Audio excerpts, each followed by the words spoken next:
Ha llegado el momento de escuchar la palabra de Dios.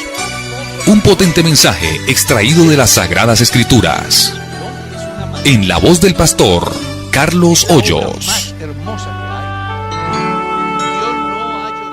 Vamos con la primera pregunta, Pastor Sebastián. Claro que sí, pastor. Nos hacen esta pregunta a través de las redes sociales. Nos dicen, pastor, hay muchas comunidades cristianas que practican el lavamiento de pies. Quisiera saber si la iglesia lo practica y si es necesario practicarlo. Para dar respuesta a esta pregunta, es muy importante que tengamos en cuenta que hay muchas preguntas que uno no puede responderlas a la luz de la Biblia. ¿Por qué? Bueno, porque se dieron en una circunstancia y no pueden ser el punto de partida para yo practicarlo. Tampoco puede ser la excusa, en este caso de su servidor, para censurar o condenar, porque realmente son cosas que no afectan la salvación, que no afectan la sana doctrina. Entonces, hay comunidades que lo hacen.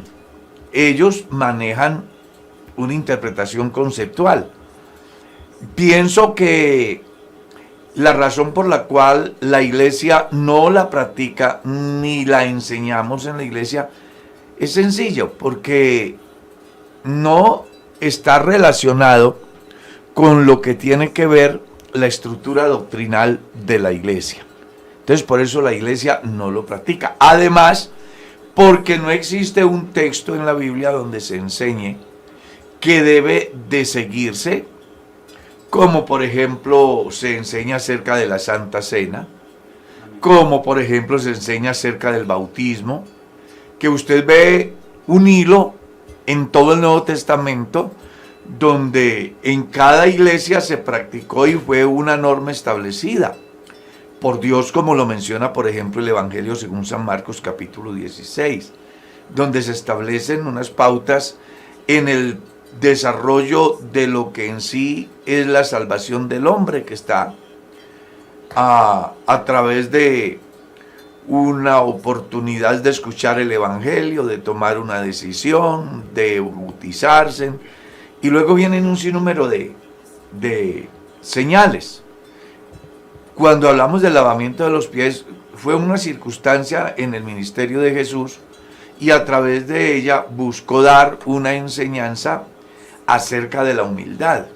Creo que el solo hecho de leer el pasaje nos debe de llevar entonces a pensar que la humildad es muy importante en la vida del cristiano, pero que el hecho que se haya practicado allí a través de Jesús no es igual a que todos los cristianos a lo largo de todo el tiempo se tenga que hacer para mostrar humildad. Fue una circunstancia del momento y por eso Jesús la llevó a cabo. La iglesia no la practica, tampoco estamos en condiciones de condenar o cuestionar a quienes lo practiquen. Amén. Hermano Carlos, hay sí muchas preguntas. Una de ellas es, una mujer nos escribe y nos dice que una mujer de 43 años se casó con un hombre de 20 años y que ellos lo hicieron porque Dios les dijo que se casaran a través de una profecía.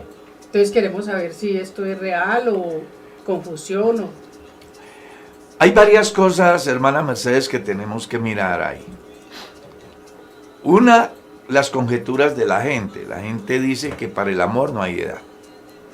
Dos, los conceptos que tienen las personas en su vida, yo le pudiera decir que mística. Hay personas que hacen uso de la palabra para justificar ciertas acciones. Es bueno que comprendamos, Dios en cuanto a la elección de la pareja interviene en el sentido de darme a mí el conocimiento y además establecer en mí ese gusto por la otra persona. En lo personal, creo que es un concepto equivocado pensar que Dios se le apareció a esta señora para decirle que se tenía que casar con un muchacho de 20 años. Dios no hace eso. Dios no hace eso. Ese es el resultado del manejo mal o el mal manejo de la profecía.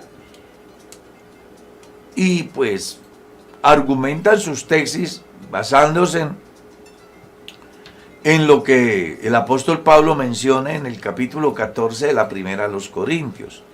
Pero es muy importante que los lectores de la Biblia, como la persona que tiene la inquietud, comprendan que la profecía dada por Dios, excepto lo que sucede en el libro de Oseas, no va enfocada en ese sentido. Entonces, mañana, cuando las cosas no le funcionen, cuando ese hombre vea que se casó con la abuela y comience a mirarla con menosprecio, pues entonces, ¿qué va a pasar con la profecía? Esperamos que a esa pareja nunca le pase nada, que Dios los ayude y los guarde y todo. Pero la experiencia como pastor me dice que los hombres que se han casado con mujeres tan mayores, porque es que ella puede ser la mamá de él, puede ser la mamá de él, terminan mal, terminan mal.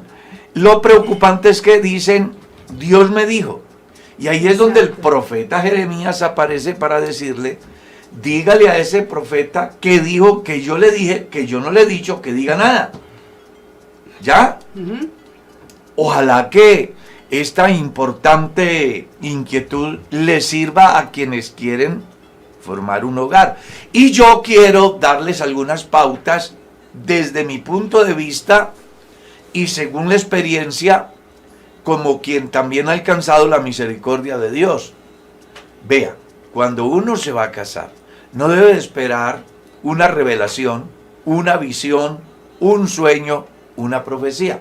Las personas que se casan bajo esas condiciones, se casan de una manera muy subjetiva y mañana van a tener su decepción.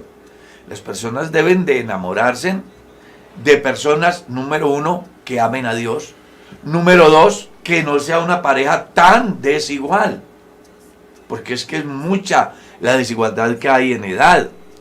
La tercera, que como persona le llene lo que en sí él quiere encontrar en ella o en él. ¿Ya? Y Dios, para lograr que el hombre alcance esa meta, le ha dado entendimiento, le ha dado sabiduría, le ha puesto gustos en su vida. Pues que yo quiero que mi compañera sea una mujer de tez negra. Bueno, ahí hay negras, te puedes enamorar de ella. No, que yo quiero que sea una amarilla. Bueno, hay mujeres amarillas. Estoy hablando desde el punto de vista masculino, ¿no? Igual lo puede pensar la mujer. Que yo quiero que sea una persona alta, pues los hay altos. Que quiero que sean pequeños, los hay pequeños. Que quiero que sean inteligentes, los hay inteligentes. Que quiero que sean personas que no tienen medio centímetro de cerebro, también los hay. Es usted el que tiene que establecer qué es lo que quiere. Y Dios le respeta su gusto y su decisión. Consciente usted que una vez que dé ese paso y las cosas no le funcionen, no puede venir a decir que usted hizo la voluntad de Dios, porque muchas veces no es la voluntad de Dios sino la mía. Pastor, ¿y cómo hago para entender la voluntad de Dios en ese caso? Es muy sencillo. Cuando la persona reúne todos los requisitos que usted como persona demanda en el aspecto espiritual, en el aspecto moral, en el aspecto familiar, en el aspecto de orden, de higiene, de sujeción, de buen proceder con sus padres. Pues cuando uno ve una persona que tiene todas esas cualidades y que además físicamente me llena, Dios está ahí para que yo pueda llevar a cabo ese matrimonio. Pero cuando me dejo llevar de presuntas visiones, sueños o revelación. Mi hermana Mercedes, eso es como la persona que dice que yo me voy a casar con fulano o con fulana, no importa que sea feo, lo que me importa es que sea espiritual. No, Las personas no se van a casar con un espíritu, exacto. las personas se van a casar con una Con persona. una persona. Y eso debe de llevarlo a mirar en ese harén de hombres o de mujeres, encontrar la persona que lo llene en todos los aspectos. Amén. Amén. Qué maravilloso. Pastor, nos formulan otra pregunta por YouTube. La hermana nos dice que cuando dice la palabra que Judas traicionó a Jesús porque Satanás había tomado el control de Judas, es decir, Judas no quería hacerlo, esto le genera confusión a la hermana. A ver, todos en la vida hemos tenido una oportunidad. Todos. Judas fue uno de los hombres más privilegiados del gabinete administrativo de Jesús. Jesús le dio la confianza de administrar el dinero. Además, fue testigo de cualquier cantidad de señales y milagros. Y como si fuera poco, también escuchó muchas veces a Jesús decir que Él era el Padre, que Él era Dios. Escuchó decir que la salvación estaba en Cristo. Pero éste nunca quiso reconocer lo que representaba a Jesús. Una prueba de eso es que nunca llamó a Jesús Señor, siempre lo llamó Rabí o Maestro. Y la Biblia dice que nadie llama a Jesús Señor si no es por el Espíritu Santo. ¿Qué quiere decir eso? Que a pesar de que Judas tuvo todas las oportunidades, él no las aprovechó. Y cuando uno no recibe el amor de la verdad para ser salvo, dice Pablo en la carta segunda a Tesalonicenses, pues sencillamente la Biblia dice, Dios le envía un poder engañoso para que crea la mentira y sea condenado por cuanto no recibió el amor de la verdad para ser salvo. ¿Qué fue lo que le pasó a Judas? Que como no quiso creer a Jesús ni por las palabras ni por los hechos, él tenía que creer en algo. Creyó en algo que no se ajustaba a las demandas divinas. Y al no creer así, pues es obvio, al no creer como Dios demanda, pues tenía que creer al mal. Y eso hacía que se hiciese un campo fértil para que Satanás tomara el control de su vida. Porque los seres humanos somos, de alguna manera, unos vehículos que podemos ser manejados por Dios o por el mal. Pero que está en mí el elegir quién dirija mis pasos. Entonces, si yo dejo que la ambición, el deseo del dinero dirija mis pasos, pues no voy a prestar atención a que Dios sea quien dirija mis pasos. Y en ese caso, eso fue lo que le pasó a Judas. Él amó el dinero más que las vivencias que había tenido al lado de Jesús. Creo que el problema de Judas fue ese. Espero que no le quede confusión a la persona que hace la pregunta, porque sencillamente, como ya dijimos, si el hombre es un vehículo que debe de ser dirigido por Dios o por Satanás, pero que es el hombre el que decide a quién permite que le dirija, pues en este caso Judas permitió que fuera Satanás y no Dios. Pastor, aquí hay una pregunta para mí muy fuerte. Dice, se habla de la Biblia satánica. Quiero saber si es real. Porque por ahí dicen que antes de Eva había otra mujer. O sea que la persona como que ha leído la Biblia satánica. Entonces se dice que antes de Eva había otra mujer.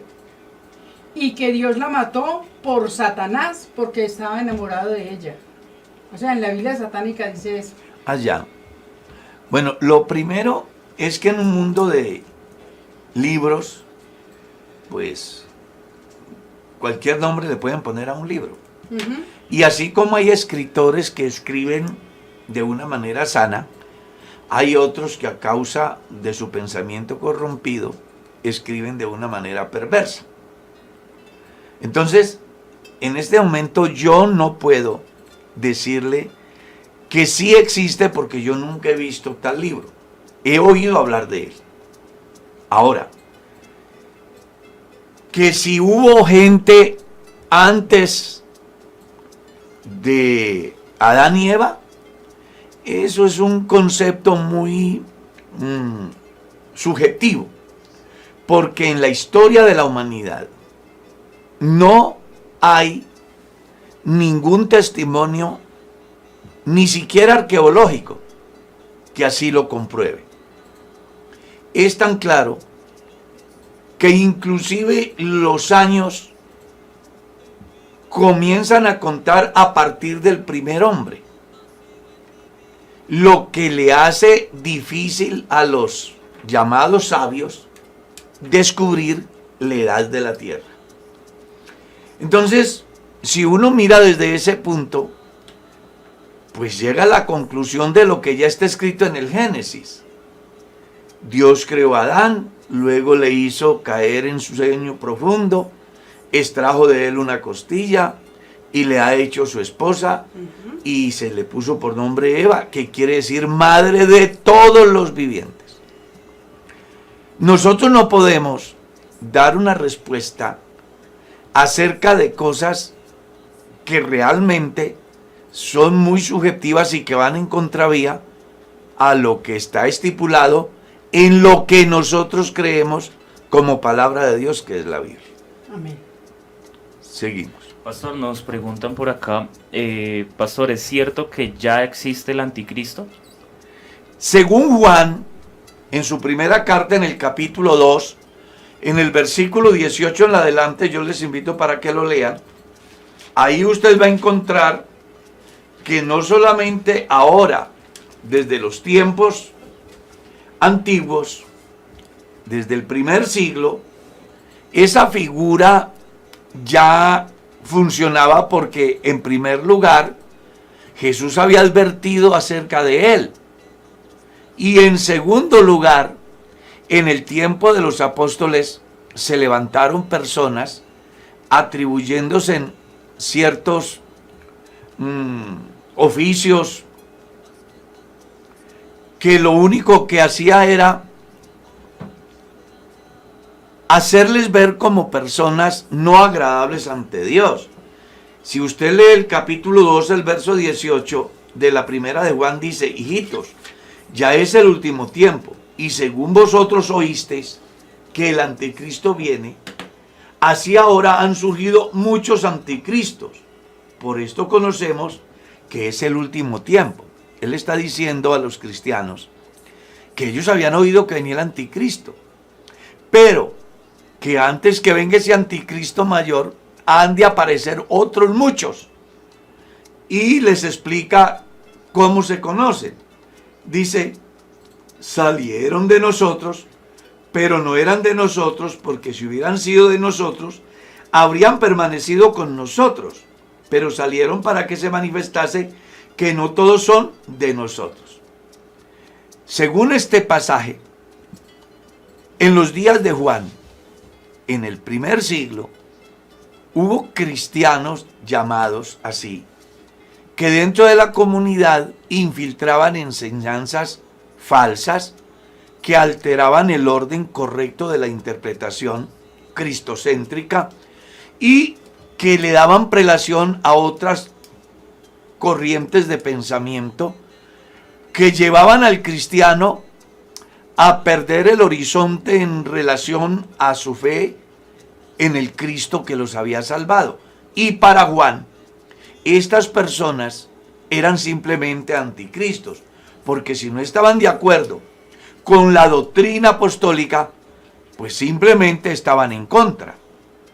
Y si estaban en contra, eran contra Cristo. ¿Ya? Según Pablo, en el capítulo 2 de la segunda carta a los tesalonicenses, él dice: pero con respecto a la venida de nuestro Señor Jesucristo, os rogamos, hermanos, que no os dejéis mover fácilmente de vuestro modo de pensar, ni os conturbéis ni por espíritu ni por carta, como si fuera nuestra, en el sentido de que la venida del Señor está cerca. Dice, nadie os engañe en ninguna manera, porque no vendrá sin que antes venga la apostasía y se manifieste el hombre de pecado, el hijo de perdición, el cual se opone y se levanta contra todo lo que se llama Dios o es objeto de culto, tanto que se siente en el templo de Dios como Dios, haciéndose pasar por Dios. ¿No os acordáis que cuando yo estaba todavía con vosotros os decía esto? Y ahora vosotros sabéis lo que lo detiene, a fin de que a su debido tiempo se manifieste, porque ya está en acción el misterio de la iniquidad, solo que hay quien al presente le detiene hasta que él a su vez sea quitado de en medio. Y entonces se manifestará aquel inicuo a quien el Señor matará con el espíritu de su boca y destruirá con el resplandor de su venida. Inicuo cuyo advenimiento es por obra de Satanás, con gran poder y señales y prodigios mentirosos, y con todo engaño de iniquidad para los que se pierden, por cuanto no recibieron el amor de la verdad para ser salvos. Por esto Dios les envía un poder engañoso para que crean a la mentira, a fin de que sean condenados todos los que no creyeron a la verdad, sino que se complacieron en injusticia. Según el pasaje leído, encontramos que el sistema anticristiano estuvo desde los tiempos de los apóstoles camuflado en enseñanzas erróneas, doctrinas apóstatas, como también le dice Pablo a Timoteo en el capítulo 4 de su primera carta. El Espíritu dice que en los postreros tiempos algunos apostatarán de la fe, escuchando espíritus engañadores y doctrinas de demonios por la hipocresía de mentirosos. Todo lo que va en contra de la doctrina de Cristo está relacionado con el anticristo.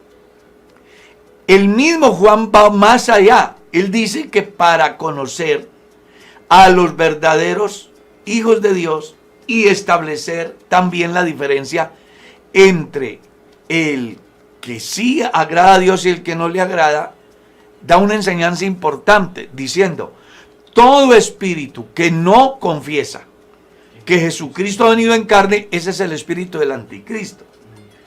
O sea que en ese orden de ideas, perdonen la redundancia, toda doctrina que no deja que Jesucristo ocupe el sitio que le pertenece, no que le es dado, sino que le pertenece por naturaleza como Dios, esa doctrina está siendo manejada por el espíritu del anticristo. Ahora, que si ya el anticristo, el cual ha de gobernar el mundo, está en la tierra, es muy difícil de decir sí o de decir no.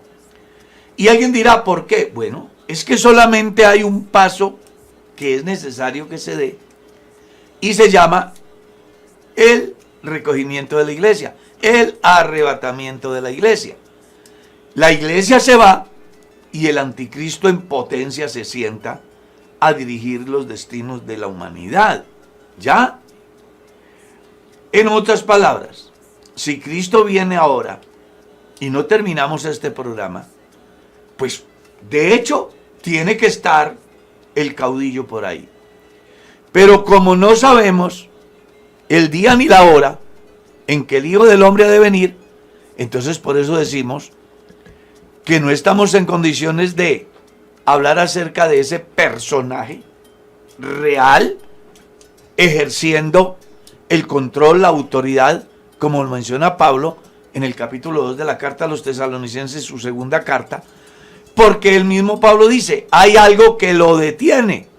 ¿Y qué es lo que lo detiene? El Espíritu Santo que opera en la iglesia. Una vez que el Espíritu Santo haya levantado lo que es suyo, entonces el mundo entero quedará bajo el control de un sistema anticristiano. Amén. Pastor, hay una pregunta, dice, Pastor, ¿dónde dice la Biblia que una pareja debe casarse? Si solo dice que se unirán. Bueno, parta de un valor bíblico. Leámoslo en Génesis. Y eso a usted ya le va a bastar. Para que le quede claro. Porque mire lo que dice el capítulo 2, versículo 23 del Génesis. Dijo entonces Adán: esto es ahora hueso de mi hueso y carne de mi carne. Esta será llamada varona porque el varón fue tomado. Por tanto, dejará el hombre a su padre y a su madre y se unirá a su mujer y serán una carne. Si usted mira la escritura, desde el principio, Dios estableció un varón y una mujer y les dio autoridad de enseñorear, de procrear, de multiplicarse. Siempre se ha tenido presente que si Moisés legisló al respecto del divorcio y Jesús no lo desconoce, es porque el matrimonio es una institución que tiene origen en el Edén, que es practicado por los israelitas y por el cristianismo y por la humanidad a lo largo de toda la historia. Las personas que piensan que tiene que encontrar un texto que diga Julano cásese con Julana, pues lo que buscan es justificar su fornicación, su adulterio. Ahora, es importante que se comprenda que la humanidad ha evolucionado en el proceso de todas sus actividades. Si usted mira bien, la primera mujer Dios se la trajo al hombre. Si sigue leyendo la escritura, encuentras que Abraham mandó traer la esposa para Isaac. Luego se hizo una costumbre en el pueblo donde el padre de familia definía si daba a su esposa en matrimonio o no, como lo dice el capítulo 7 de la primera carta a los Corintios, donde usted encuentra que si el hombre se casa no peca, si la mujer se casa no peca, y va a una parte interesante. Pero si el padre de familia considera que no tiene necesidad de darla en ese estado del matrimonio, pues hace bien, porque en esas culturas, como en algunas culturas que todavía están hoy, la mujer tenía un valor económico. Yo estaba en medio de un grupo, de una etnia en Colombia, y pregunté sobre el matrimonio, y ellos me han dicho: si yo me enamoro de una niña de mi comunidad, voy y hablo con sus padres y ellos me ponen el precio, 5 chivos, no sé cuántos animales y cuánto dinero en efectivo, y hacen algo así como una ceremonia donde se legaliza ese matrimonio dentro de ellos. En el campo de los cristianos, que vivimos en un país donde existe un Estado de Derecho, pues ¿qué hacemos nosotros? El primer paso es que nos enamoramos de la persona. El segundo es que buscamos a los responsables de ella, es decir, a sus padres. Hablamos con ellos si aceptan que seamos parte de esa familia. Y una vez se toma esa decisión, formalizamos ese compromiso ante el Estado, en una notaría o en un juzgado, o ante un líder religioso que tenga poder de llevar a cabo ceremonias matrimoniales con efectos civiles. ¿Ya? Pastor, pero es que la Biblia lo dice, porque la persona lo que pregunta es que ¿dónde dice la Biblia que deben casarse? Hebreos 13:4, hablando acerca de los deberes cristianos, dice: honroso sea en todos el matrimonio y el lecho sin mancilla, pero a los fornicarios y adúlteros los juzgará Dios. Entonces, creo que con la explicación que hemos dado, y el complemento del texto que Merceditas ha hecho. Además, le sugiero que se lea la conferencia más grande sobre el matrimonio que se puede encontrar en la Biblia, donde vas a hallar no solamente derechos y deberes de esposos, sino derechos y deberes de padres, derechos y deberes de hijos. Efesios capítulo 5, verso 21, hasta el capítulo 6, verso 3. Ahí usted va a encontrar una muy buena respuesta. Que en el tiempo moderno hay muchos que no quisieran y que además defienden una tesis muy interesante.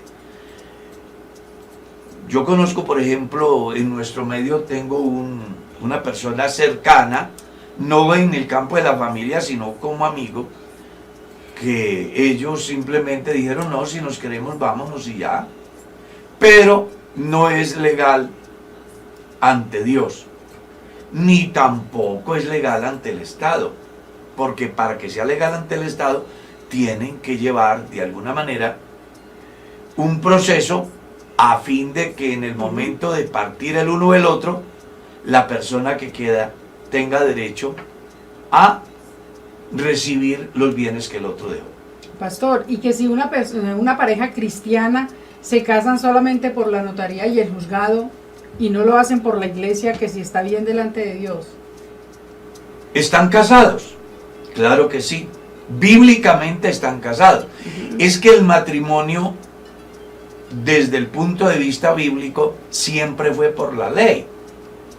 Léalo el capítulo 7 de la carta a los Corintios primera, Romanos capítulo 7, léalo en San Mateo capítulo 19. Siempre los hombres y mujeres se casaron bajo la figura de responsabilidad ante el Estado. Por eso la Biblia dice, la mujer está sujeta por la ley, no por la ceremonia, por la ley. Entonces, si una persona se casa por lo civil, ya sea ante un juez de la República o un notario público, o lo casa un líder religioso, pues esta persona queda casada. Solo que hay una diferencia entre la ceremonia hecha por un líder religioso y el matrimonio que se oficia ante un notario público. Hay diferencias. Cuando yo me casé por lo civil ante un juez de la República. Mi matrimonio fue necesario registrarlo en la notaría. Cuando un notario hace un matrimonio, él es el ente encargado del Estado y en consecuencia no hay que hacer otro proceso, sino que automáticamente ya quedó registrado su matrimonio. Cuando un pastor o un sacerdote católico hace un matrimonio, aunque tenga la potestad en razón al concordato que hayan hecho con el Estado, es bueno que comprenda que ese sacerdote o ese pastor debe de emitir copia para que quienes se casan vayan a registrar su matrimonio ante el notario o la oficina del registro, a fin de que mañana ante alguna situación de reclamos de derechos, pues entonces tengan los suficientes argumentos, no solamente de palabras, sino escritas, que dicen que efectivamente tienen derechos. Entonces, cuando un hombre o una mujer se casan en un juzgado, cuando un hombre o una mujer se casan ante un sacerdote, cuando un hombre o una mujer se casan ante un pastor, más allá de que tenga efectos civiles, debe de ser protocolizado su matrimonio ante notario público. ¿Queda casado? Sí queda casado. Y si no se hizo ceremonia, no está casado, sí está casado, porque ese es el instrumento legal que dice que esa pareja asumió un compromiso ante la sociedad, ante la ley y con ellos mismos.